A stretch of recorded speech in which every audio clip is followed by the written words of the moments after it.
In the past 100 years, as these super technologies have been developed in the West, the smashing of atoms, the invention of radio, television, computers, immunology, so forth and so on, data has been arriving about the practices of Aboriginal cultures all over the planet, that they dissolve ordinary realities, ordinary cultural values, through an interaction, a symbiosis, a relationship to local plants that perturb brain chemistry. And in this domain of perturbed brain chemistry, the cultural operating system is wiped clean. And something older, even for these people, something older, more vitalistic, more in touch with the animal soul, replaces it, replaces the cultural operating system, something not determined by history and geography, but something writ in the language of the flesh itself. This is who you are. This is true nakedness. You are not naked when you take off your clothes. You still wear your religious assumptions, your prejudices, your fears, your illusions, your delusions. When you shed the cultural operating system, then essentially you stand naked before the inspection of your own psyche. Desmond Morris called it the naked ape.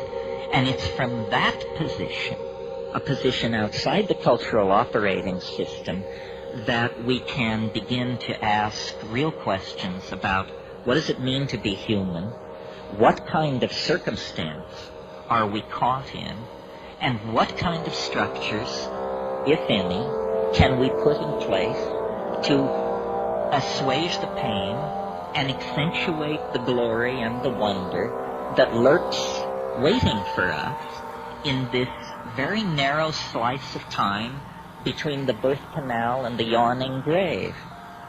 In other words, we have to return to first premises.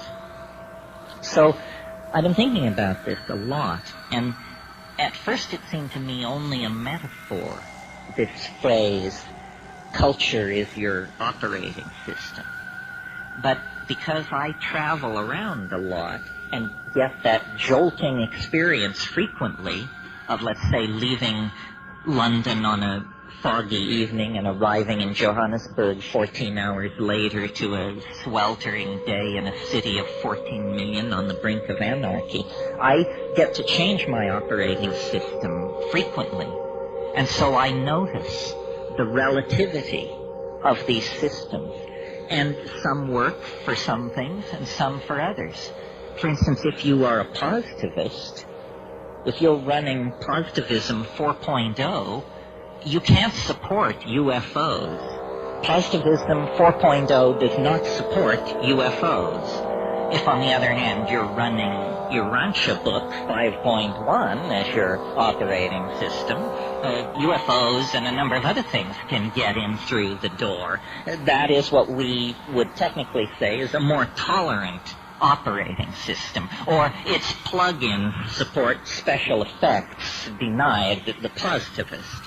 Well, it's fun to think this way because it shows you that you don't have to be the victim of your culture. It's not like your eye color or your height or your gender. It's fragile. It can be remade if you wish it to be. And then the question is, well, how does one download a new operating system?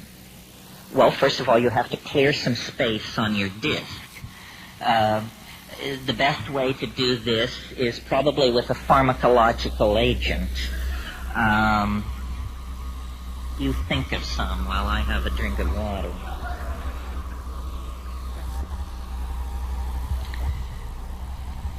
Psilocybin is an excellent disk cleaner. You can put a lot of things in the trash and have them just disappear with a psilocybin upgrade. Other pharmacological agents that will clear your disk are ayahuasca.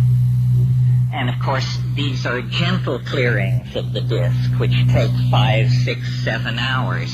If you're in a hurry to dump that old data and leap right into the new operating system, click on the button marked dimethyltryptamine. A compressed disk erasure will immediately be downloaded, unstuffed, bin-hexed, implemented, installed, run, and you will find yourself with an entirely different head. Now, shamans have always known, though they may not have used the kind of language I'm using here, shamans have always known this trick. What trick? It has two facets. First of all, that culture is an operating system. That's all it is. And that the operating system can be wiped out and replaced by something else. So, in essentially, what's going on among shamans and those who resort to them for curing and counseling and so forth is somebody's running a slightly more advanced operating system than the customer. The shaman is in possession of certain facts about plants, about animals, about healing, about human psychology, about the local geography, about mojo of many different sorts that the client is not aware of. The client is running culture light. The shaman paid for the registered and licensed version of the software and is running a much heavier version of the software than the client. I think we should all aspire to make this upgrade. It's very important that you have all the bells and whistles on your operating system. Otherwise, somebody is going to be able to get a leg up on you. Well, what's wrong with the operating system that we have? Consumer capitalism 5.0 or whatever it is. Well, it's dumb. It's retro. It's very non-competitive. It's messy. It wastes the environment. It wastes human resources. It's inefficient. It runs on stereotypes. It runs on a low sampling rate, which is what creates stereotypes. Low sample rates make everybody appear alike, when in fact the glory is in everyone's differences. And the current operating system is flawed. It actually has bugs in it that generate contradictions.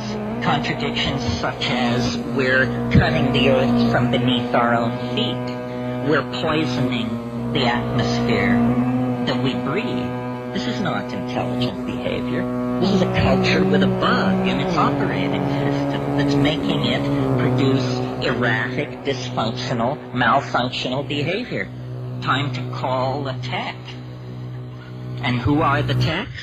The shamans are the techs.